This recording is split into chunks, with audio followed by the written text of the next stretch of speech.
मेरी आवाज आप लोगों तक अब आ रही है? ठीक है जी। तो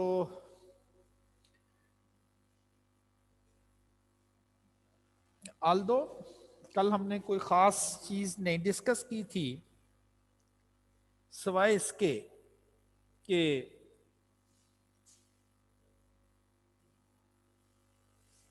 जी मेरी आवाज आ रही है?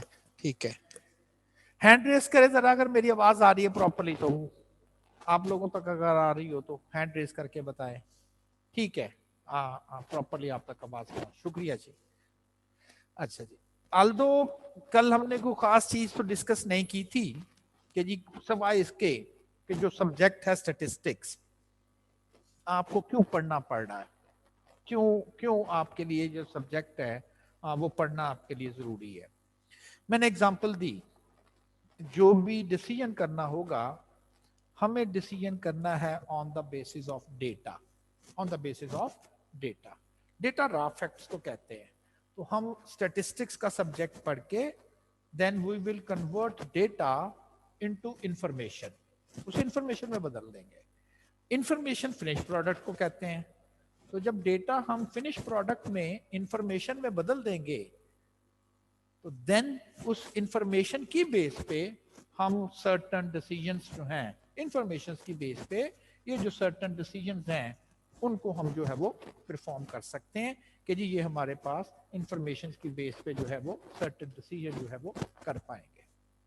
Information and then we make decision. और फिर मैंने कहा कि स्टार्ट हम लेते हैं, we collect data, apply statistical tools फॉर्मूले, convert data into information and use that information for decision making process. Decision making process.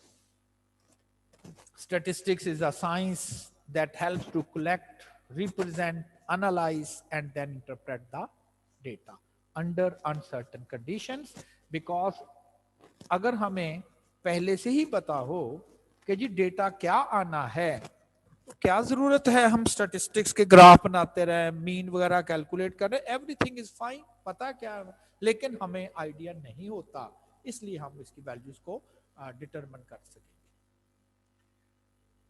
और पढ़ा गया कि statistics is a subject that deals with variability.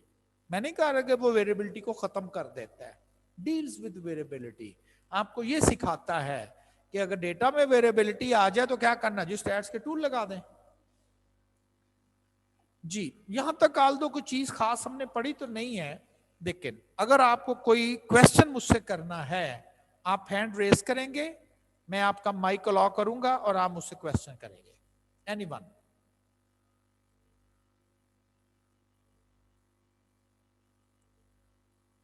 ठीक है जी, आपका क्योंकि इसमें कोई खास चीज हमने पढ़ी नहीं जी, स्टैट्स का सब्जेक्ट क्या है और क्यों यूज करते हैं। और कल मैंने एग्जांपल दी थी कि देखें गवर्नमेंट मैनेजमेंट डिसीजन कर रही है कोरोना के डेटे की बेस पे कि जी फलां को फलां जो है वो लॉकडाउन कर दें, फलां लॉकडाउन कर दें, फलां लॉकडाउन कर दें, डेटे की बेस पे। अब देखिए एक और छोटी सी एग्जांपल है, कितना डेटा और उसका एनालिसिस इंपॉर्टेंट है।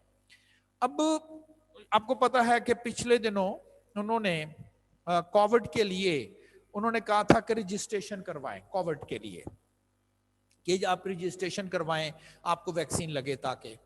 अब उनको कैसे पता चलेगा कि किस इलाके में किस हॉस्पिटल में हमें कितनी वैक्सीन जो है वो प्रोवाइड करनी है?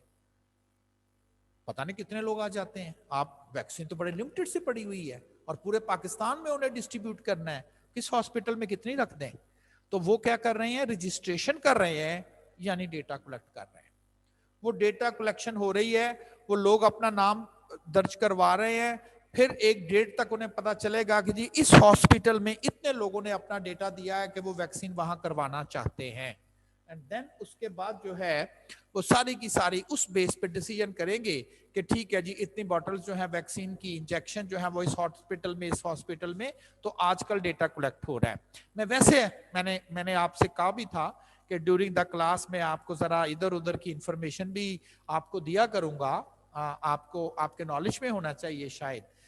तो ये है कि कल से यानी कि 30 मार्च, कल 30 मार्च थी, कल से उन्होंने रजिस्ट्रेशन स्टार्ट की है for the person that from 52 onward, जिनकी उम्र 50 या 50 साल से ज्यादा हो चुकी है, वो अपनी कोरोना वायरस की अगर वो वैक्सीन लेना चाहते हैं तो उन्हें अपना नाम रजिस्टर करवाना पड़ेगा। फौरन मोबाइल से मैसेज आता है कि आपका नाम हमने रजिस्टर कर दिया है, और एक हॉस्पिटल का नाम आ जाता है कि जी इस हॉस्पिटल में जाके आप अपनी वैक्सीन लगवा सकते हैं। और फैसलाबाद में सिर्फ एक हॉस्पिटल अलाउ किया गया है, वो है उधर समनाबाद में। तो करना आपने क्या है कि ID card number, national identity card number without spaces, फर्ज करें अगर किसी का है तो उसमें ज़ाहिर है डेट भी आते हैं ना, तो विदाउट स्पेसेस, कोई स्पेस नहीं किसी जगह देनी है आपने, डैश टू बिल्कुल कुछ यूज नहीं करना, और उसे आपने ना 1166 पर मैसेज कर देना है। 1166 पे आपने मैसेज कर देना है। विद इन अ मिनट बिल्कुल वहां से रजिस्ट्रेशन होके ना आपको रिस्पॉन्स आ जाएगा, और वहां पर आपको ना वो एक कोड देंगे, लिखा हुआ आ जाता है, 4 डिजिट का कोड होगा, वो ऐसे ही कोई कोड आ जाएगा लाइक दिस वन।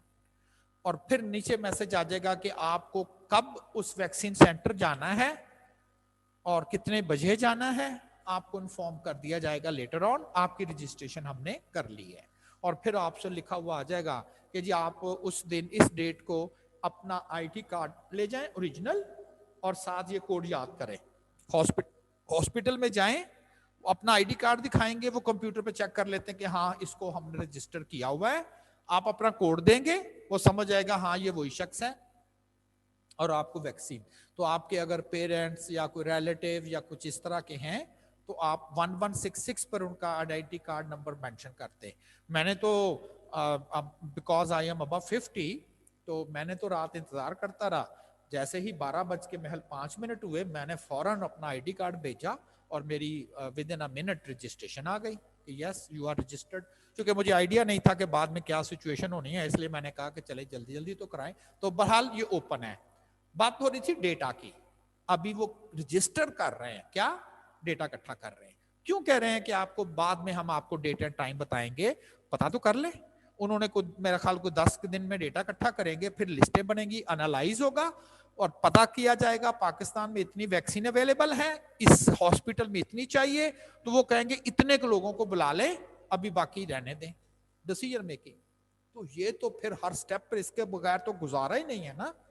यस, जो चीज हो रही है, मैं छोटी से छोटी एग्जांपल की भी बात करूं तो लफ्ज पहले डेटा आता है, फिर डिसीजन आता है, और यही मैं आपको पढ़ा रहा हूं, यही मैंने आपको पढ़ाना है। तो ये तो फिर हर जगह पर इसकी इंपॉर्टेंस आपको क्लियर हो गई। ठीक, तो ये मैंने थोड़ी सी इंफॉर्मेशन भी आपको दे दी। अब जरा आ जाते हैं, स्टैटिस्टिक्स एक सब्जेक्ट है जिसका काम है डेटे को इंफॉर्मेशन में कन्वर्ट करना ताकि हम डिसीजन मेकिंग कर सकें।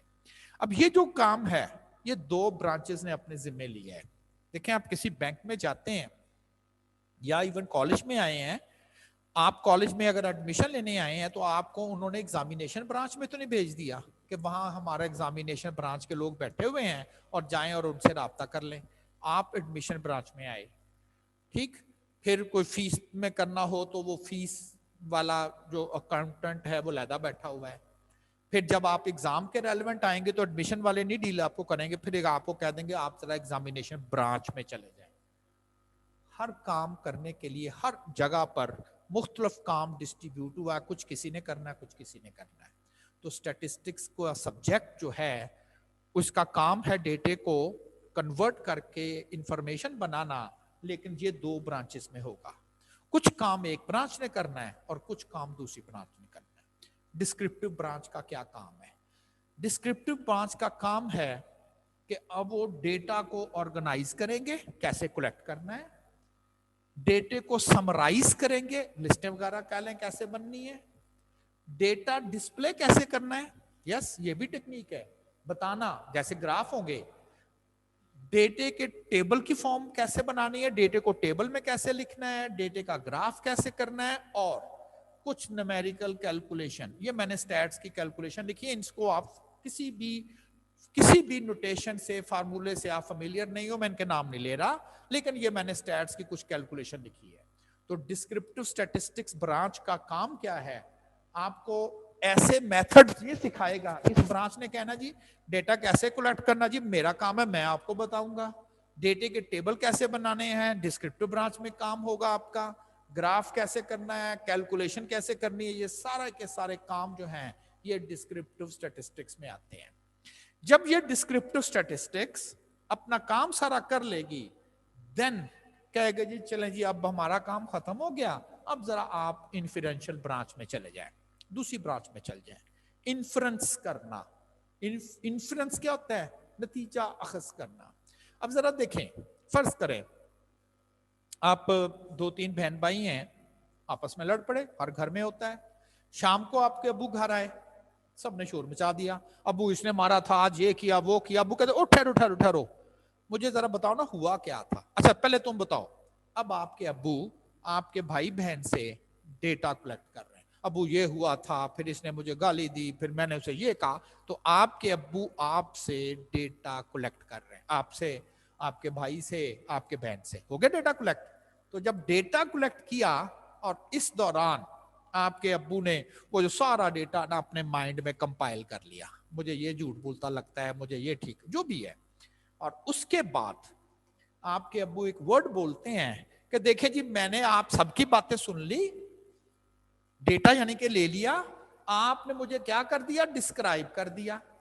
डिस्क्रिप्शन इसे कहते हैं, बताना कहते नहीं, डिस्क्राइब तो करो यार, बताओ तो सही, जरा अच्छे तरीके से बताना। हम कहते हैं बड़ी अच्छी डिस्क्रिप्शन। तो डिस्क्रिप्शन यही है जिसमें क्या किया जाता है, डेटा को प्रॉपर वे से आपको लिखना सिखाया जाएगा और डेटा से कुछ कैलकुलेशन करनी सिखाई जाएगी, बस काम खत्म। फिर ये डेटा चला जाता है इन्फरेंशियल ब्रांच में। वहां के जो टूल्स हैं, वहां के जो फार्मूले, वो क्या करेंगे, आपको नतीजा अखज करना बताएंगे, इन्फर करना बताएंगे। आपके अब्बू भी ऐसे कहते हैं, मैंने आपकी सारी बातें सुन ली, अब मुझे सब पता चल गया है, मैं इस नतीजे पर पहुंचा हूं, ये छोटे की गलती है, जो भी है। तो उसने, आपके अब्बू ने बाद में डिसीजन भी दिया है ना, मैं इस नतीजे पर पहुंचा हूं। कोर्ट में भी ऐसा ही होता है, ट्रायल चलता है, वहां पर वो आ जाते हैं, हाँ जी बताएं जी क्या हुआ था। वो जी मेरा ये आदमी बेगुनाह। जी कैसे बेगुनाह, जी ये है, फिर ये है, देखें जी ऐसे हुआ था। जज सारी बातें सुनता है, फिर 2-4-6 दिन 10 दिन जितने दिन भी ट्रायल चलता तो डेटा इकट्ठा हो रहा होता है। और फिर जब डिसीजन होता तो क्या कहते हैं, हाँ जी मैंने गवाहों की बातें सारी सुन ली और अदालत इस नतीजे पर पहुंची। इन्फर किया उसने भी, तो यहां पर भी इन्फर होगा यूजिंग सैंपल इंफॉर्मेशन जो यहां से आ चुकी होगी उसके पास। यूजिंग द सैंपल इंफॉर्मेशन, कौन सी, ये वाली, इसने की ना कैलकुलेट, इसने कैलकुलेट करके बस इसे दे दी है कि जी ये ले लें। Using the sample information such as x bar, s, r, p, ये फार्मूले हैं। क्या करना है, टू ड्रॉ इन्फ्रेंस, नतीजा अखज करना है इसका। ये 2 वर्ड है, मैंने नहीं आपको अभी बोले, अभी बोल रहे हैं मैंने, सैंपल और पॉपुलेशन। बहाल डिस्क्रिप्टिव स्टैट्स का काम है, ऐसे टेक्निक आपको सिखाएंगे हम जिसमें आपको यह पता चलेगा डेटा कलेक्ट कैसे करना है, टेबल कैसे करने हैं, ग्राफ श्राफ कैसे ड्रॉ करना है। जब इसका काम खत्म हो जाए फिर हम सेकंड ब्रांच में, इन्फ्रेंशियल ब्रांच में चले जाएंगे और जिसका काम होगा उन इंफॉर्मेशन की बेस पे कुछ नतीजा अखज करना, इन्फर करना। अब इसमें 2 वर्ड आ गए, सैंपल और पॉपुलेशन का वर्ड आ गया है ना, इसमें 2 वर्ड, सैंपल और पॉपुलेशन। क्या ये कोई आम से वर्ड है, नहीं, सारी हमारा काम ही ये है। अब जरा पहले एग्जांपल सुने, फिर ये वर्ड वैसे ही आपको क्लियर हो जाएंगे। एग्जांपल क्या है, एग्जांपल ये है कि कोविड का आजकल बड़ा इशू चला है। चाइना ने कह दिया जी हमने कोविड के पेशेंट के लिए मेडिसिन, वैक्सीन बना ली है। क्या वो चाइना जो कह रहा है बना लिया और ये बड़ी अच्छी है, मान लिया जाए? आप कहें कोई पता नहीं, ऐसे ही ना हो, पानी के टीके लगा दिए जाए, बाद में पता चले कुछ भी नहीं। तो आपने वर्ड सुना होगा, ह्यूमन ट्रायल हो रहे हैं जी, यानी कि इंसानों पर टेस्ट किए जा रहे हैं। कितनी कोई इफेक्टिव भी है कि नहीं? ऐसे तो नहीं है कि जी 100 बंदे को लगाया, 5 ठीक हुए, 95 वैसे बीमार हैं, तो फिर तो ये नहीं ठीक ना। ठीक, अब मसला क्या आया, कोविड के पेशेंट के लिए वैक्सीन बन गई। अब क्या जी टेस्ट कर लें, फिर पहले रिकमेंड होगी, बिल्कुल सही है, टेस्ट होनी चाहिए। तो क्या वो कोविड के तमाम पेशेंट को उन्होंने लगाया पूरी दुनिया में? नहीं, पॉसिबल भी नहीं था ना, बिल्कुल पॉसिबल नहीं था।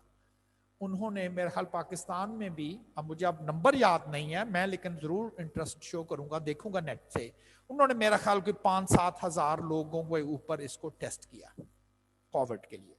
आ रहा होगा कि जी जो लोग वॉलंटियरली इस वैक्सीन को लगाना चाहते हैं तो वो हम उनको अटेम्प्ट करते हैं। देखिए ये बड़ा रिस्क भी तो है ना, कि उनको पता ही नहीं है ये वैक्सीन साइड इफेक्ट ना दे, तो कुछ लोगों ने बड़ा सैक्रिफाइस किया, कुर्बानी दी ह्यूमन के लिए। उन्होंने कहा जी हम अपने आप को आपके ट्रायल के लिए पेश करते हैं। वो जो 5,000-6,000 लोग थे वो सैंपल था, पोर्शन, पार्ट, सैंपल। सैंपल इसे नहीं कहते यार थोड़ा सा सैंपल तो दिखाओ, आप किसी जगह कोई चीज खरीदने जाते हो यार ठीक भी है सैंपल तो चेक कराओ, लफ्ज बोलते हैं आप, तो सैंपल। तो वैक्सीन पहले सैंपल पर अटेम्प्ट हुई। अब सारा डेटा उन्होंने कलेक्ट किया कि जी हमने 5,000 लोगों को लगाया, उनमें से कुछ लोगों के ऊपर हेडेज स्टार्ट हो गई, कुछ का पेट लूज हो गया, ये साइड इफेक्ट्स थे, नोट किए उन्होंने। जब ये सब और बाद में पता चला जी 100 लोगों को लगाई थी, जिसमें से 94 या 95 लोग जो थे उनके ऊपर बड़े पॉजिटिव रिजल्ट्स आए, जो भी है पॉजिटिव आए नेगेटिव आए, बट कहने का मकसद ये है वैक्सीन तो बनाई जा रही है कोविड पेशेंट के लिए, डेटा लिया जा रहा है 5,000 लोगों से, तो क्या करते सारे कोविड पेशेंट के लगाते, बाद में पता चलता कि ये तो ठीक ही नहीं है, और इतनी देर में तो कई कोविड पेशेंट वो गए। बड़ा क्विक रिस्पांस करना है हमें, बड़ा जल्दी डिसीजन करना है। देखिए ऑलमोस्ट साल हो गया ना, साल पहले आया, साइंटिस्ट लग पड़े बनाने में, क्यों देर हुई? शायद बनाने में इतनी देर नहीं, बना तो वो लेते थे, लेकिन उनको कैसे पता ठीक भी है कि नहीं, तो चेक कैसे करते? ह्यूमन ट्रायल, सैंपल, पाकिस्तान से भी सैंपल, बाकी लोगों से भी सैंपल। तो डेटा हमारे लिए जो कलेक्ट करना पॉसिबल होता है वो सैंपल से होता है, पोर्शन से, पार्ट से। लेकिन वो ये नहीं कहेंगे कि जी ये जो चाइना ने या फलां कंट्री ने जो मेडिसिन बनाई है वो इन 5,000 लोगों पे 90% इफेक्टिव है, यानी ये 5,000 लोगों की बात है, बाकियों का कोई पता नहीं। नहीं, इन्फर करेंगे तमाम कोविड के पेशेंट के लिए, इंफॉर्मेशन सैंपल से, लेकिन रिजल्ट पॉपुलेशन का। Using sample information, influence about population, यही काम है स्टैट का। आपको टेक्निकल वे से बताया जाएगा ना कि कैसे आपने जस्ट सैंपल पोर्शन से इंफॉर्मेशन लेनी है और इन्फर करना है तो ओवरऑल पूरी पॉपुलेशन का। और ये काम आपको सिखाया जाएगा सेकंड ब्रांच में, जब हम पढ़ेंगे सेकंड ब्रांच में अपना प्रॉब्लम लेके जाएंगे, दैट इज इन्फ्रेंशियल ब्रांच। तो पहले हम पढ़ेंगे डिस्क्रिप्टिव ब्रांच, इसके टूल, और फिर हम पढ़ेंगे इन्फ्रेंशियल ब्रांच और उसके टूल। तो मेरा ख्याल है कि आपको दोनों ब्रांचेस में डिफरेंस क्लियर है कि डिस्क्रिप्टिव ब्रांच का क्या काम है, उसके क्या रिस्पॉन्सिबिलिटीज है, डेटा कलेक्ट करना, डेटा प्रेजेंट करना और डेटा से कैलकुलेशन करना। इन्फ्रेंशियल ब्रांच की क्या रिस्पॉन्सिबिलिटी है, जो डेटा कलेक्ट हो चुका है, चंद वैल्यूज, सैंपल वैल्यूज, उसकी बेस पे नतीजा ओवरऑल जनरलाइजेशन ऑफ रिजल्ट्स करना।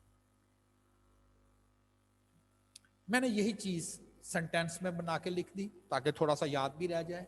कहता descriptive statistic consist of the tools and the techniques design to what describe the data. अब डिस्क्रिप्शन से क्या मुराद है? सच एज उसका कोई टेबल बना दें, उसको ग्राफ बना के डेटे को लिख दें, और ये इनको नहीं आप अभी जानते ना, ये सारी की सारी समझ लें कैलकुलेशंस है जो मैंने आपको अभी सिखानी है। यानी कि डिस्क्रिप्टिव स्टैट्स की टेक्निक्स आपको सिखानी है, टेबल कैसे बनाने हैं, ग्राफ कैसे बनानी है, और एवरेजेस और वेरिएशन मेजर्स कैसे करनी है। तो ये सारा काम हम डिस्क्रिप्टिव में करेंगे।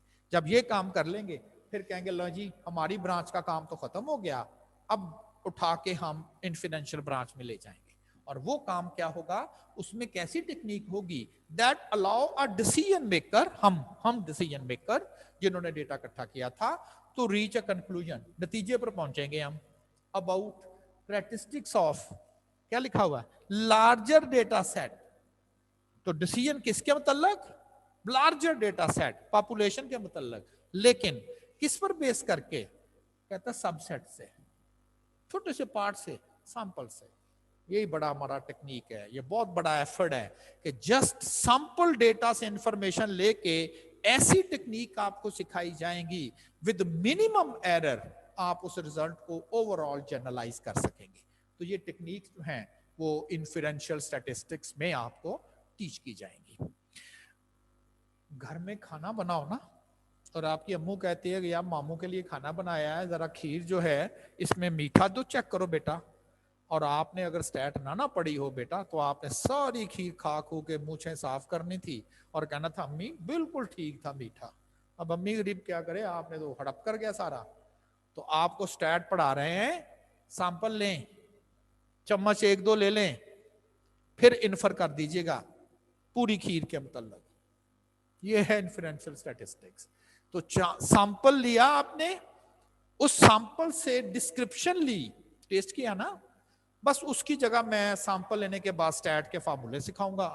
ये नहीं कहना कि अच्छा सर ये तो स्टैट बड़ी आसान है, हम डेटा लेके खा जा करेंगे। ओ भाई वो तो खीर की एग्जांपल है, काम उसी तरह का ही है, लेकिन हम डेटा लेके उसके ऊपर स्टैटिस्टिक्स के टूल अप्लाई करके इंफॉर्मेशन लेंगे, फिर आपको कहेंगे अब बताओ जी क्या रिजल्ट है अबाउट द पॉपुलेशन।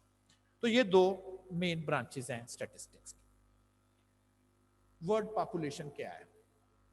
पॉपुलेशन का वर्ड है totality of observations, totality made on all the objects. अब समझते हैं पॉपुलेशन से मुराद होती है ह्यूमन पॉपुलेशन, लाजमी तो नहीं है।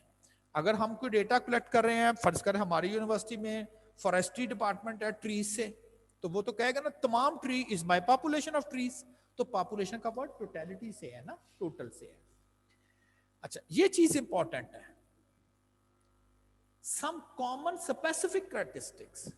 अगर मैं आपको कहूं कि कोविड की मेडिसिन जो बनाई जा रही है वो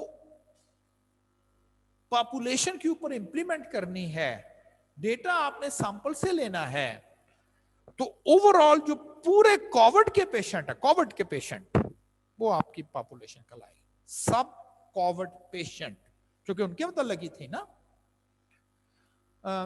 एक और एग्जांपल समझने चले, एक मोबाइल कंपनी है, यू फोन वाले कह दें या मोबाइल लिंक वाले कह दें, लोग उनके mobile phone, mobile connection use करते हैं। वो इंटरेस्टेड हैं कि फैसलाबाद में जो मोबाइल यूजर हैं वो मोबाइल लिंक का कनेक्शन क्यों प्रेफर करते हैं, क्या रेट की वजह से, कवरेज की वजह से, और एनी अदर रीजन। अब आप कहेंगे जी पॉपुलेशन, अगर कोई स्टूडेंट ये कह दे चूंकि टोटल पॉपुलेशन का मतलब टोटलिटी है, तो हम कह देंगे all the people from Faisalabad is our population. Wrong. Data कौन सा इकट्ठा करना है? मोबाइल यूजर्स के लिए डेटा इकट्ठा करना, मोबाइल यूजर से। तो all the people from Faisalabad कैसे पॉपुलेशन हो गई? Totality of all mobile user from Faisalabad is my population. तो वो तो बहुत सारे लोग होंगे ना जो मोबाइल यूजर नहीं है, तो जो मोबाइल यूजर्स हैं वो हमारी पॉपुलेशन कहलाएंगे। ये कहना भी गलत है all mobile users from Pakistan is our population. भाई आपका इंटरेस्ट तो फैसलाबाद के और आप पूरी पाकिस्तान के लोगों के मोबाइल यूजर्स की बात कर रहे हैं। तो आपको एग्जाम में जो क्वेश्चन आएगा, और आया भी हुआ है, वो ये नहीं है डिफाइन पॉपुलेशन। आपको भी पता है एमसीक्यूज है, एमसीक्यूज में तो आपको कोई डेफिनेशन वगैरह तो नहीं पूछेगा, वो पूछेगा क्या बच्चों को पॉपुलेशन का वर्ड का कॉन्सेप्ट क्लियर है कि ये क्या होती है। वो ऐसे ही एक डेटा दे देगा, if a mobile company is interested, जो मैं आपसे बात कर रहा हूं ना ये ऐसे ही एग्जांपल, लेकिन वो कराची के लिए वर्ड था बस ऐसे ही। A mobile company is interested to collect mobile user from a Karachi city, और नीचे क्वेश्चन उसने लिखा था कि what is the population of the above study, और नीचे उसने ए ऑप्शन दी थी all citizen of Karachi city. लोग कहेंगे हाँ जी ठीक है जी, कराची का वर्ड आ गया है और टोटलिटी आ गई, ऑल सिटीजन। ये देखा ही नहीं कि मोबाइल यूजर भी हैं कि नहीं। फिर उसने लिख दिया B option all mobile users, उन्होंने कहा हाँ देखें जी सारे आ गए, लेकिन तारे आ गए, कराची का तो नहीं जिक्र, इसमें सारे ही आ जाएंगे, पूरी दुनिया के भी आ सकते हैं, तो ये भी नहीं पॉपुलेशन। थर्ड ऑप्शन में लिखा हो all mobile users from Karachi city, बिल्कुल सही है। क्यों? टोटलिटी हो गई ऑल, स्पेसिफिक कैरेक्टरिस्टिक्स हो गया मोबाइल यूजर फ्रॉम कराची। बस इसी तरह की आपको डेफिनेशन। तो पॉपुलेशन का वर्ड क्या है? ऐसे तमाम ऑब्जर्वेशंस का मजमुआ टोटल जो कि अंडर इन्वेस्टिगेशन हो, जहां से हमने डेटा लेना हो। अगर मैं कहूंगा vaccine for the Covid patient, तो कहना चाहिए all patient of Covid disease is my population. All patient नहीं, वो तो और भी किसी बीमारी के हो सकते हैं, तो ये पॉपुलेशन कहलाएगी। फॉर एग्जाम्पल, हाँ, साइज ऑफ द पॉपुलेशन से क्या मुराद है कि पॉपुलेशन में टोटल कितने ऑब्जेक्ट्स हैं। मैंने बोल दिया ना, object may be person, may be animal, may be tree, may be something else. उसकी जो टोटल नंबर है उसे हम कैपिटल एन से रिप्रेजेंट किया करेंगे, इंडिकेट किया करेगा how many total objects in this overall population. For example, population of all voters इन पाकिस्तान, मतलब टोटल वोटर्स ऑफ पाकिस्तान। अब तमाम लोग तो नहीं, सबके तो नहीं वोट बने हुए, तो ये भी पॉपुलेशन हो सकती है अगर हमारी इंटरेस्ट ये हो। Population of all mobile users इन पंजाब, ये भी एक पॉपुलेशन हो सकती है हमारी स्टडी में। और किसी स्टूडेंट के लिए फिश इन अ पाउंड, वो भी एक्सपेरिमेंट कर रहा होगा, जी पॉन्ड में तो बहुत सारी फिश हैं, जी ये मेरे लिए पॉपुलेशन है। तो डिफाइन करना कि जी आप कौन सा डेटा ले रहे हो, उसके लिए जो टोटल वर्ड हम यूज करते हैं, हम कहते हैं this is the population of our study. अब बैंक का डेटा लेना चाहते हैं आप चार्टर्ड अकाउंटेंट हैं और कुछ इस तरह के आपको असाइनमेंट्स मिली है कि आपको कहा जाता है जी बैंक्स का डेटा ले, बैंक्स का, पाकिस्तान के बैंक्स का। तो आपके लिए पॉपुलेशन जो होगी, not all the banks from Faisalabad, not all the banks from Punjab, but all the banks from Pakistan is your population.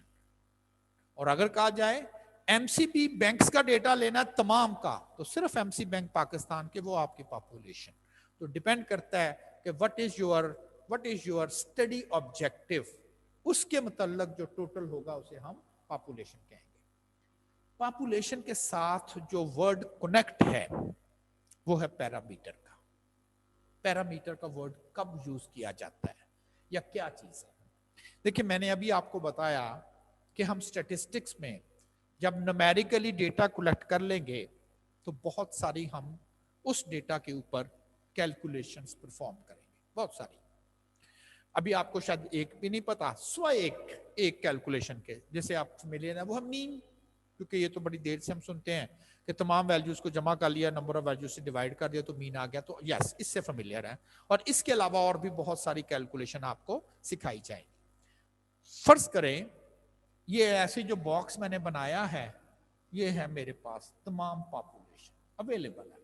चलें, आपकी क्लास को मैं पॉपुलेशन कह दूं, total students from CA class in this group. आपकी क्लास को मैंने कोई डेटा लेना था तो मैंने कहा था आपकी क्लास एक पॉपुलेशन है। आपकी क्लास में चले 20 स्टूडेंट है, तो मैंने किया size of the population is 20।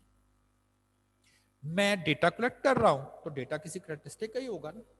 आपके जी डेटा कलेक्ट करना है, मैं आ गया, मैं कहूंगा अच्छा जी डेटा बताओ, तो आप मुझसे पूछेंगे नहीं कि सर आपको क्या हमारी हाइट चाहिए, वेट चाहिए, हमारे मार्क्स चाहिए, पॉकेट मनी चाहिए। यस, तो कोई ना कोई कैरेक्टरिस्टिक्स तो बताना पड़ेगा। लाइक मैं आपके एफएससी के मार्क्स का ही डेटा कलेक्ट कर, तो मेरे पास एक स्टूडेंट ने कहा जी मेरे तो एफएससी में इतने नंबर हैं, कोई ये कह रहा है, कोई ये कह रहा है, एंड सो ऑन। तो ये आपके पास आ गया, सारी पॉपुलेशन का डेटा मेरे पास अवेलेबल है, सारी पॉपुलेशन का। अब इसके ऊपर मैं कोई भी न्यूमेरिकल कैलकुलेशन करना चाहता हूं। फर्ज करें मैं इसका मीन ही कैलकुलेट कर लूं, ये भी तो एक न्यूमेरिकल कैलकुलेशन है। और बहुत सारी न्यूमेरिकल कैलकुलेशन आपको नहीं आती, अभी उसके नाम भी नहीं पता, तो मैं वो लिख नहीं रहा, आप कंफ्यूज ना हो जाएं। लेकिन कोई भी न्यूमेरिकल कैलकुलेशन अगर की जाए और डेटा यूज किया जाए उस कैलकुलेशन के लिए पूरी पॉपुलेशन का, उस न्यूमेरिकल कैलकुलेशन को हम पैरामीटर का नाम देते हैं। कि जी मैंने ये जब भी कहना कि मैंने पैरामीटर कैलकुलेट किया है, इररिस्पेक्टिव ऑफ दैट कि क्या कैलकुलेट किया है, आप कहेंगे अच्छा आपने पूरी पॉपुलेशन का डेटा लिया है और जो भी कैलकुलेशन आप कह रहे हो आपने उससे ही कैलकुलेट की है, क्योंकि हम वर्ड पैरामीटर बोल रहे हैं। तो पैरामीटर का वर्ड कब बोला जाता है? any numerical calculation that perform on population data, total objects, इसको हम पैरामीटर का नाम देंगे। अगर मीन कैलकुलेट कर लिया तो क्या पैरामीटर है? आप कहेंगे पहले बताइए मीन कहां से कैलकुलेट किया है? पॉपुलेशन से, पैरामीटर है जी ये। फलां चीज बताएं कहां से कैलकुलेट किया है? पैरामीटर, पॉपुलेशन से, पैरामीटर है। तो कोई एक तो नहीं होगा, बेशुमार होंगे, क्योंकि बेशुमार कैलकुलेशन हम करेंगे, तो बेशुमार हम कैलकुलेशंस परफॉर्म करेंगे। न्यूमेरिकल क्वांटिटी मतलब कैलकुलेशन डिस्क्राइबिंग, आगे क्या वर्ड है? पॉपुलेशन, जो पॉपुलेशन से डिस्क्राइब की जाए, बस उसे हम पैरामीटर का नाम दे देंगे। और मैंने कुछ पैरामीटर्स के नाम लिखे। पॉपुलेशन का मीन आ गया ना, पॉपुलेशन, वहां से मीन लिया मैंने, और इसकी नोटेशन है, फिलहाल जब पढ़ेंगे तो देखा जाएगा। ये लिखा हुआ मैंने म्यू, लैटिन नोटेशन है, MU, म्यू पढ़ते हैं इसे हम। फिर एक और कैलकुलेशन है, इससे नहीं आप फेमिलियर, यू डोंट नो, इसे हम वेरिएंस पढ़ते हैं, ये भी एक न्यूमेरिकल कैलकुलेशन है। प्रपोर्शन, ये भी एक न्यूमेरिकल कैलकुलेशन है, एंड सो ऑन, और बहुत सारी। बहरहाल कोई भी न्यूमेरिकल कैलकुलेशन पॉपुलेशन से की जाए, हम उस न्यूमेरिकल कैलकुलेशन को कहते हैं ये पैरामीटर है। इन अदर वर्ड समझ ले, ये पैरामीटर जो है वो किसी पॉपुलेशन के कैरेक्टरिस्टिक्स को डिस्क्राइब करता है। क्यों? ये पॉपुलेशन से कैलकुलेट होता है। Parameters are usually denoted by Greek letters, तो ये जो सिंबल्स हैं ये ग्रीक लेटर्स कहलाते हैं। तो पैरामीटर्स को हम ग्रीक लेटर से रिप्रेजेंट करते हैं। ये तो वो दो वर्ड आए थे ना, सैंपल आया था और पॉपुलेशन आया था, उसमें से मैंने पॉपुलेशन का वर्ड आपको एक्सप्लेन कर दिया। तो सैंपल क्या है? A representative part. मैंने कहा था ना, खीर पॉपुलेशन है तो चम्मच उसमें से सैंपल है। आपका ब्लड पॉपुलेशन है तो लैब में जाके जब आप देते ना ब्लड सैंपल ले लें जी, अगर खुदा ना खास्ता उसे स्टैट ना आती होती, उसे कहना जी ब्लड टेस्ट कराना है ना, वो आपको पंप लगाता, सारा जिस्म का ब्लड निकाल देता, कहता था जाओ जी अब जाए कहां पर, हैं लपेट के ले जाना पड़ेगा आपको। तो कहने का मकसद ये है, हर जगह यही चल रहा होता है। और यार चावल कैसे हैं जी? बाबू जी बहुत अच्छे हैं, चेक तो कराओ सैंपल। तो a representative part of a population क्यों कलेक्ट किया जाता है? Which is selected to obtain information concerning population. बात वो नहीं है कि आपने एक चम्मच खा लिया कह दिया ठीक, आपने एक चम्मच खा लिया और कह दिया खीर ठीक, पूरी देग में बर्तन में जो खीर है वो ठीक। उसने चंद ड्रॉप्स चेक किए और कहा आपका पूरे जिस्म का शुगर लेवल ठीक। आपने चंद चावल चेक किए और बाद में कहा हाँ आपके चावल ठीक, होने के बाद पॉपुलेशन की डेटा सैंपल से लिया। कोविड की वैक्सीन सैंपल पर अटेम्प्ट हुई और बाद में कहा ये तमाम कोविड के लिए ठीक। तो representative part of a population which is obtained to provide information concerning the characteristics of the population. इसमें ऑब्जर्वेशंस की तादाद को किससे रिप्रेजेंट करते हैं? इसमें स्मॉल एन से फिक्स है। कुछ चीजें ऐसी होती हैं जिनको कभी कुछ कोई नोटेशन दे देते हैं, कभी कोई, लेकिन स्टैट में जब भी ये जिक्र आएगा आप कहीं ये लिखा हुआ है पॉपुलेशन में टोटल ऑब्जर्वेशंस कितनी है, और ये लिखा होगा सैंपल में टोटल ऑब्जर्वेशंस की तादाद कितनी है। किसी और के लिए हम ये वर्ड स्टैटिस्टिक्स में यूज नहीं करेंगे। स्टैटिस्टिक, इसमें एस नहीं लगा हुआ, ये एस नहीं है साथ। हमारा सब्जेक्ट जरूर स्टैटिस्टिक्स है, एस लगा दिया तो वही बन गया, हमारा सब्जेक्ट बन गया, लेकिन फिलहाल ये स्टैटिस्टिक लिखा हुआ है। कहता है न्यूमेरिकल क्वांटिटी, ये तो पहले वाली सारी स्टेटमेंट है, कैलकुलेटेड फ्रॉम, बस इधर बतला सैंपल। मैंने कहा था पॉपुलेशन 20 लोग, मैंने कॉलेज में मैंने कहा यार सब लोगों से क्या करना, आपकी क्लास से 5 लोग ले लेते हैं, representative part of your population. Instead of 20, I took just a value of 5 from your class.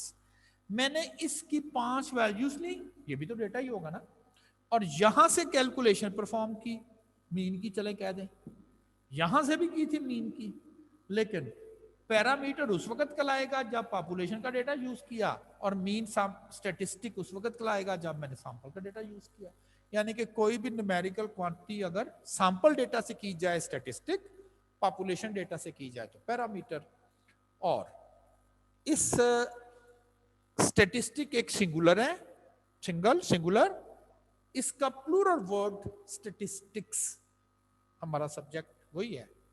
collection of facts. तो statistic is a singular to indicate any numerical calculation by using the data from population statistic, from from sample statistic, from population parameter. तो बस देखिए, रट्टे आपको ना तो जरूरत है ना ही आपको एग्जाम में लिखना है.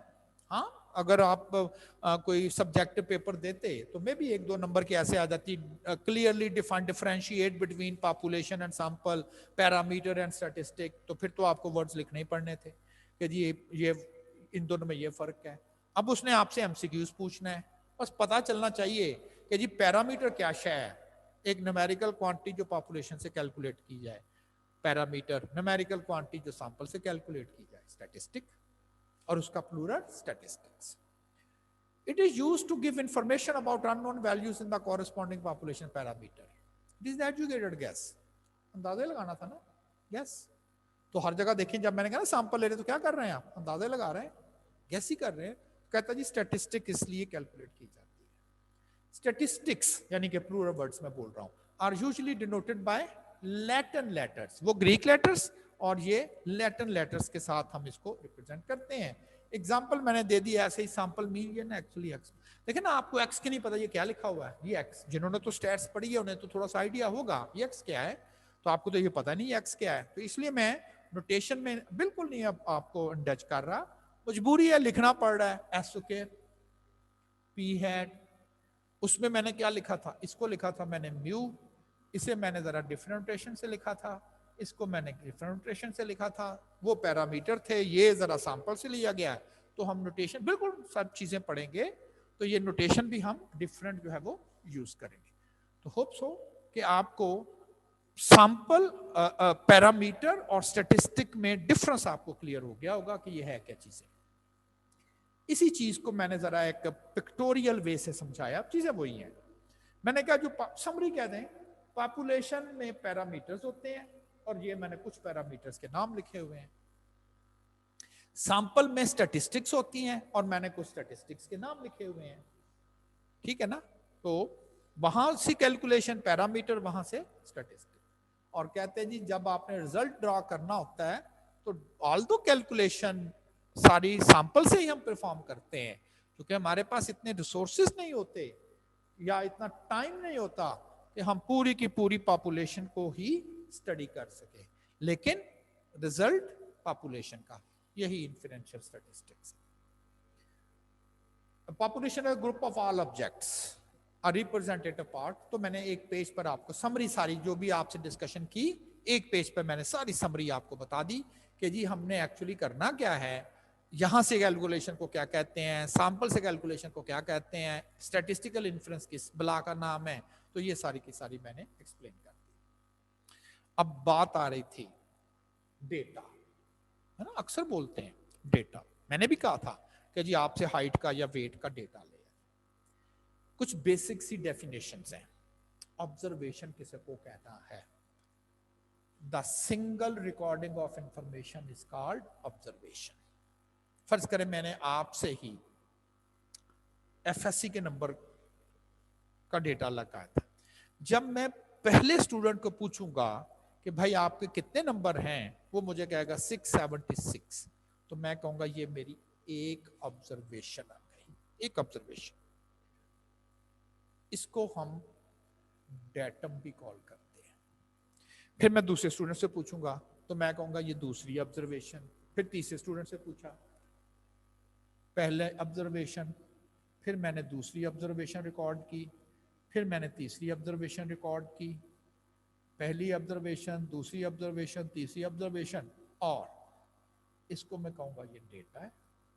तो फिर डेटा क्या हुआ? Set of observation is called data.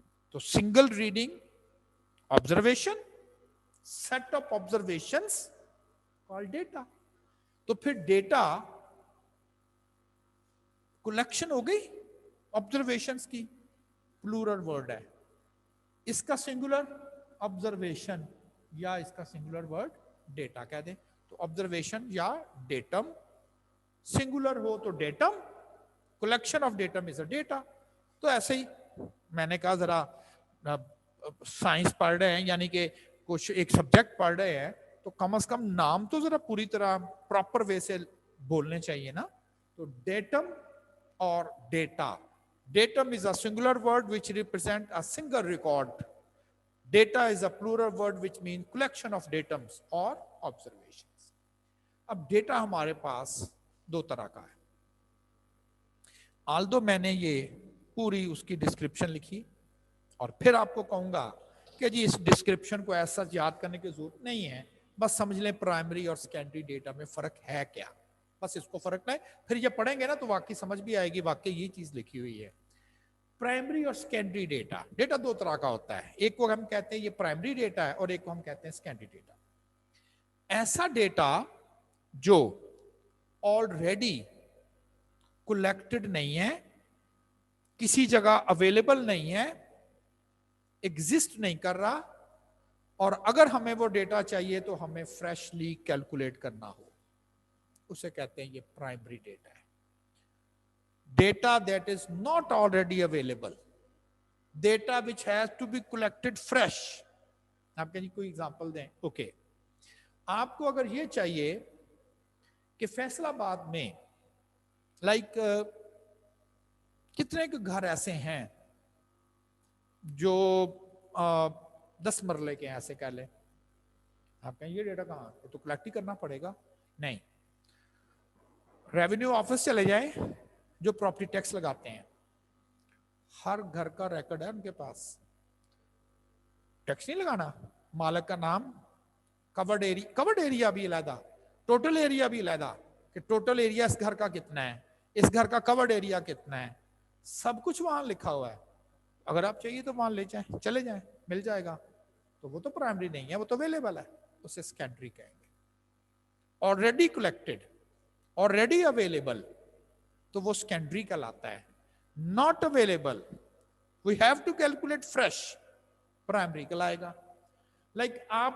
आप स्टूडेंट हैं, मुझे आपके नंबर्स ऐसे ही, मैंने कोई एनालिसिस करना था, मैंने कहा चलें स्टूडेंट से नंबर ले लें। अब आप तो घरों में बैठे हैं, हाँ अगर मैं एक एक को फोन करूं या किसी तरह से भी डेटा कलेक्ट करूं, क्योंकि था नहीं तो मैं आपसे रिकॉर्ड कर रहा हूं, तो मैं प्राइमरी डेटा ले रहा हूं।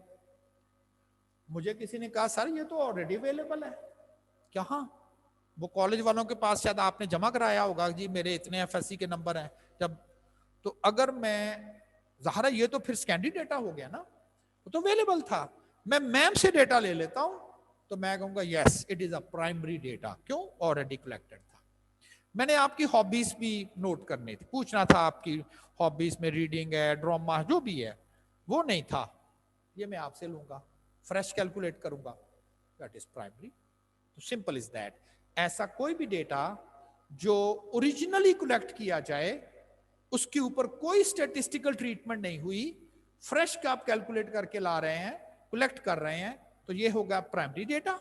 और अगर डेटा ऑलरेडी कलेक्टेड है, उसके ऊपर कोई ना कोई स्टैटिस्टिकल टेक्निक करके टेबल शेबल बना के वो रखा हुआ है, ऑलरेडी अवेलेबल है, उसको कहेंगे ये सेकेंडरी डेटा है। देखिए पॉपुलेशन, मर्दमशुमारी हुई, गिनना था पाकिस्तान में कितने लोग हैं, किस किस एज ग्रुप में हैं, लोग घरों में आए, वो बड़ा अच्छा खासा पैसा लगा, तो जब वो डेटा एक एक घर में जा रहे थे, काउंट कर रहे थे, सबका पूछ रहे थे, तो वो जो आर्मी मैन थे वो प्राइमरी डेटा कलेक्ट कर रहे थे। अब ये चीज वो प्राइमरी डेटा था। और उसके बाद क्या हुआ, फर्ज करें किसी इकोनॉमिस्ट को ये चाहिए कि what is the population of Pakistan, क्या वो भी कलेक्ट करे? वो तो क्या ये जो पॉपुलेशन सेंसस है वहां पर सारा कलेक्ट डेटा अवेलेबल नहीं है, वो वहां जाए जाके ले आए सेकेंडरी डेटा। उन्होंने उसके टेबल बनाए हुए होंगे, 2 4 6 माह लगाए हुए होंगे, तो उन्होंने क्या किया, प्राइमरी डेटे को कन्वर्ट कर दिया टेबल की फॉर्म में, और आप गए कहें जी कलेक्टेड है, ले लिया सेकेंडरी डेटा। मैं फर्ज करें किसी एक स्टूडेंट को ऐसे कुछ रिसर्च करवा रहा था कि जी फैसलाबाद में जो टीचर्स हैं कॉलेजेस के, यूनिवर्सिटीज के, वो अपनी टीचिंग के दौरान आईटी के टूल्स का कितना यूज करते हैं, यानी कि कंप्यूटर यूज करते हैं या टैब्स वगैरह यूज करते हैं, जैसे मैं प्रेजेंटेशंस वगैरह यूज कर, तो मैं आईटी का यूज कर रहा हूं अपने लेक्चर्स के दौरान। अब ये डेटा कहां पर है कि जी फैसलाबाद के टीचर्स कितना के आईटी इक्विपमेंट जो है वो अपनी लेक्चरिंग में यूज करते हैं, तो कहीं भी नहीं है, तो कलेक्ट करना ही पड़ेगा, फिर सैंपल से करना होगा ना। हमारी यूनिवर्सिटी से कोई 10-12 लोग सैंपल ले लें, कुछ जीसी से ले लें, तो आपको पता है ना डेटा सैंपल से लेना, लेकिन करना पड़ेगा कलेक्ट फ्रेश, नॉट अवेलेबल। तो मैं कहूंगा ये प्राइमरी डेटा है। अच्छा, एक स्टूडेंट है वो कहता है जी कि डॉलर का जो रेट है वो ऑलमोस्ट डेली बेसिस पे चेंज होता है, उसको उसका डेटा चाहिए कि पिछले 5 साल के दौरान या साल के दौरान डॉलर का जो रेट है वो किस तरह था। 1 मिनट आप वेट करेंगे जी।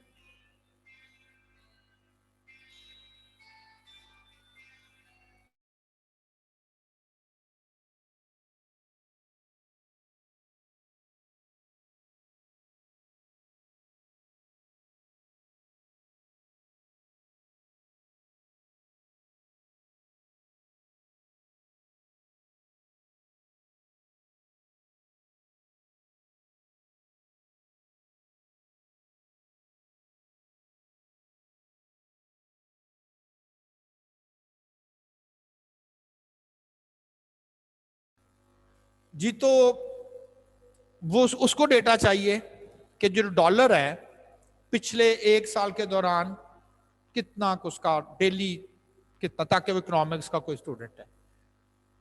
अब पिछले साल डॉलर के रेट क्या थे, गज कलेक्ट कर ले, कहां से कर ले। स्टेट बैंक ऑफ पाकिस्तान की वेबसाइट पे जाएंगे, वहां अवेलेबल है, वहां करेंसी एक्सचेंज रेट अवेलेबल है, ऑलरेडी अवेलेबल है, no need to fresh, secondary data available है। तो ऐसा डेटा जो अवेलेबल नहीं हो हम ओरिजिनली कलेक्ट करें प्राइमरी, और ऐसा डेटा जो कि ऑलरेडी अवेलेबल है वो सेकेंडरी। अब जरा इसको पढ़ दें तो मेरा ख्याल आपको समझ भी आ जाएगी कि अगर आप इसको पढ़ेंगे कि ये क्या लिखा हुआ है। Data that may have been originally collected and not gone any sort of statistical treatment are called primary। बस अंडरलाइन कर लें कि ये 2 वर्ड काफी है, originally corrected, not undergone। while the data have undergone any set of statistical treatment, collect किया जा चुका है, उसको रेंज रूंज किया जा सका है, that is relevant to investing previously collected previously, क्या डेटा बन गया वो, that is secondary। 2 words, what is meant by primary data, data that is originally collected, and what is meant by secondary data, data that have been already collected previously, it is called the secondary data। अब primary data collection करने के चंद methods कौन से हैं, मैं बताया था ना, डेटा कलेक्ट करना ओरिजिनली, क्या मेथड्स हैं जी डेटा कलेक्ट करने के। चंद मेथड्स में से एक मेथड है मेल क्वेश्चनेयर। क्वेश्चनेयर ये भी डेटा कलेक्शन का एक मेथड है। क्या है method, collection method in which questionnaires. Questionnaire क्या है, कुछ भी नहीं, कागज पीस ऑफ पेपर और उसके ऊपर लिखा हुआ है what is your name, what is your age, FSc marks, ऐसे करके कुछ आपसे डेटा लिया जा रहा है।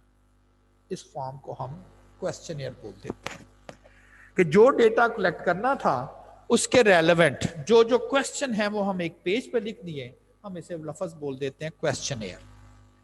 कहता है in which questionnaires piece of paper written some question on it are mailed, mail कर दिए जाते हैं टू द पोटेंशियल रिस्पोंडेंट, जहां से डेटा लेना होता है, हु इन टर्न फिल, वो फिल करता है, आंसर डेटा लिखता है, एंड देन रिटर्न। सिंपल सी चीज है कि जी जो जो आपको इंफॉर्मेशन रिक्वायर है, आप एक फॉर्म लेते हो, उसके ऊपर वो लिख देते हो, आगे उसके आंसर्स ले लेते हो, कहते हैं ये हमने क्वेश्चन है। पहले मेल करते थे, अब ईमेल आ गई। अक्सर हम सुबह जब अपने ऑफिस में समटाइम अपनी ईमेल खोलते हैं तो वहां पर एक मैसेज हमें, क्योंकि हमारे ईमेल एड्रेसेस यूनिवर्सिटी की वेबसाइट पर अवेलेबल है, वहां पर लिखा होता है I am a student of PhD doing my PhD in education and I am interested to collect data from university teachers. Please help me to provide the following information। और नीचे वो हमसे कुछ पूछ रहा होता है कि जी आपकी क्वालिफिकेशन क्या है, आप कितनी देर से जॉब पर हो, are you satisfied with your job, ये वो बट जो भी उसने हमसे पूछना हो, तो वो उसको हम कहेंगे कि जो मुझे मेल आई है जिसमें उसने मुझसे कुछ क्वेश्चन रिक्वायर किए हैं वो एक क्वेश्चनेयर है, और मैं फिर अपनी मर्जी में उसमें अपना आंसर फीड करता हूं। आल्दो मैं बाउंड नहीं हूं उसको आंसर देने में, अगर मैं रिफ्यूज करना चाहूं तो मैं रहने देता हूं, मैं नहीं फिल करता। लेकिन उसने ऊपर लिखा जी मैं स्टूडेंट हूं, मेरी हेल्प करे, तो मैं कहूँगा चलें यार इसमें क्या हर्ज है, मैं 5 मिनट लगा के, ये पीएचडी कर रहा है बच्चा अगर और कुछ डेटा लेना चाहता है और मुझसे मेरा कोई प्राइवेट डेटा नहीं पूछ रहा तो दैट्स ओके, मुझे कोई हर्ज नहीं है। तो इस मेथड को हम कहते हैं मेल क्वेश्चनेयर मेथड। इस मेथड से भी डेटा कलेक्ट किया जाता है। Personal interview another way. अब देख रहे हो उसमें क्या है, मैं जवाब दूं ना दूं, बहुत सारा डेटा है, मैं उनको आंसर करूं ना करूं, तो आंसर जो है वो अगर आप करते हैं या नहीं करते तो इस सेंस में वो सारी की सारी जो इंफॉर्मेशन है वो रिमूव हो गई, वो नहीं गए।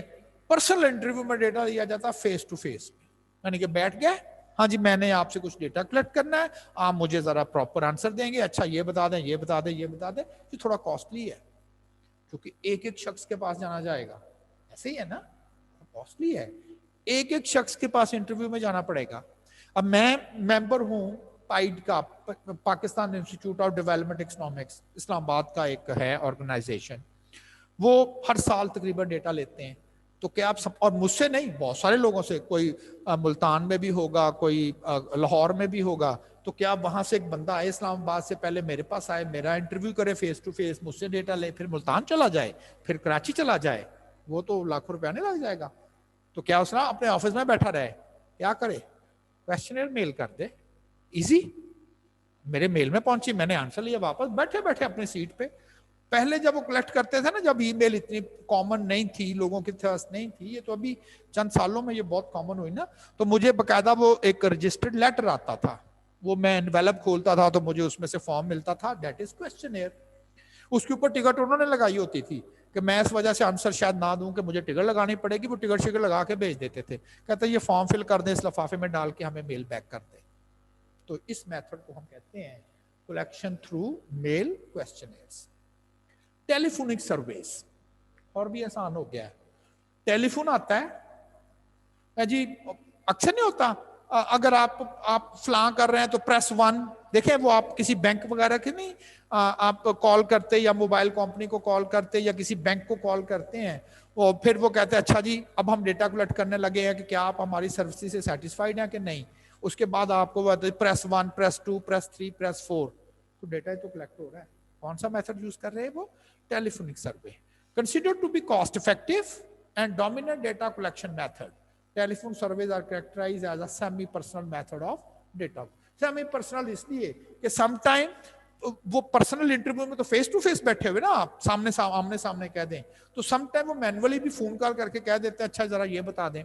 जैसे मैंने क्या वो होंडा से गाड़ी अपनी ठीक कराई, तो 1-2 दिन के बाद मुझे कॉल आई कि जी आप 2 दिन पहले हमारे होंडा वर्कशॉप पर आए थे और आपने अपनी गाड़ी मैकेनिक से हमारे ठीक कराई थी। मैं कहा जी बिल्कुल। Are you satisfy our services, क्या आपको ज्यादा टाइम तो नहीं वेट करना पड़ा, क्या आप समझते हैं कि हमारी कॉस्ट कुछ ज्यादा तो नहीं है। हो सकता है हर कस्टमर ये कहे कि जी आप उधर वेट बड़ा करना पड़ रहा है, वेट बड़ा करना पड़ रहा है, तो फिर सोचेंगे ना कि हम अपने मैकेनिक बढ़ा दें, या ऐसा एटमॉस्फेयर कहें वहां टीवी शीवी लगा दें ताकि लोग अगर वेट कर भी रहे तो उन्हें फील ना हो, क्यों वो अपना मैच देख रहे हैं, इस तरह की कोई चीजें, तो कैसे पता चलेगा लोगों की फीलिंग क्या है डेटे के बाद। कौन सा मेथड, टेलीफोनिक सर्वे। ठीक, तो ये 3 मेथड है, कोई बहुत ज्यादा मतलब आपके कोर्स में कोई इतने ज्यादा नहीं है कि आपको बहुत लंबी चौड़ी तमहीदों के साथ आपको समझाना है, तो that's very simple way of collecting the primary data.